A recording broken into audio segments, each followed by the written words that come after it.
যুক্তরাজ্য পাঠানোর কথা বলে সুনামগঞ্জে অভিবাসন প্রত্যাশীদের কাছ থেকে একটি চক্র লুটে নিচ্ছে লাখ লাখ টাকা।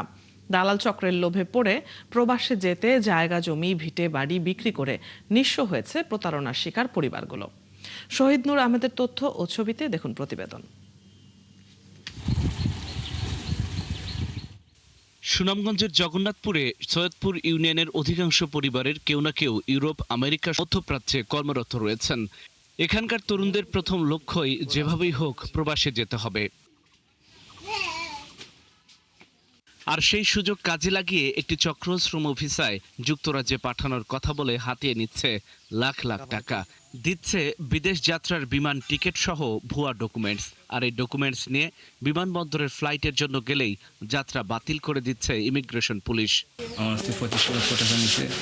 আমি এই টাকাটা খুব কষ্ট হয়ে গেছে। আমার জায়গা বেচছি, আমার বাড়ি বর্তমানে যেখানে আছি ওখানে আমি বিটা বেচছি, এরপরে কিস্তি তুললে দিছি। আমি 3টা ব্যাংক থেকে লোন তুললে আমি দিছি। কিস্তির জ্বালায় তো আমরা বাড়িতে টাকা দেয়, তাই তো বাড়িতে তখন না কিস্তির মিনা যারা হল বাড়ি থেকে বিটাহে। বিদেশ যাওয়ার জন্য জায়গা জমি একমাত্র মাথা গোজার ঠাই বসত ভিটাও বিক্রি করে দিচ্ছে অনেকে।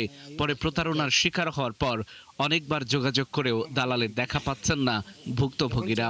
কিছু জায়গা ছিল ওইখানে, ওইটা বিক্রি করছে। আর যে বর্তমানে যে বাড়িতে থাকে ওই ভিটাটা পর্যন্ত বিক্রি করে দিচ্ছে। আমি আইনের মাধ্যমে ওখানটা বিচার, সুস্থ বিচার চাইরা। এলাকাবাসী জানালেন, প্রভাবশালী এই দালাল চক্র দীর্ঘদিন ধরে অপরাধ করলেও তাদের বিরুদ্ধে ব্যবস্থা নিচ্ছে না প্রশাসন।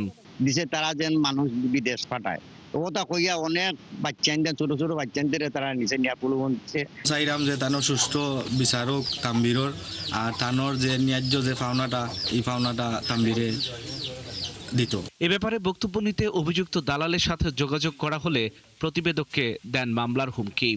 আমি ওই আপনার বিরুদ্ধে আইনি ব্যবস্থায় গেছি, আপনারা আমার বিরুদ্ধে যেটা করছিলেন এইটার বিরুদ্ধে আমি আইনি ব্যবস্থায় গেছি।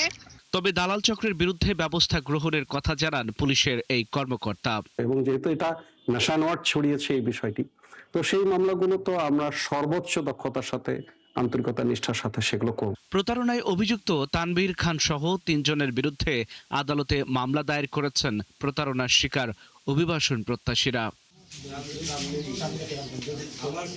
আল ইমরান, 71।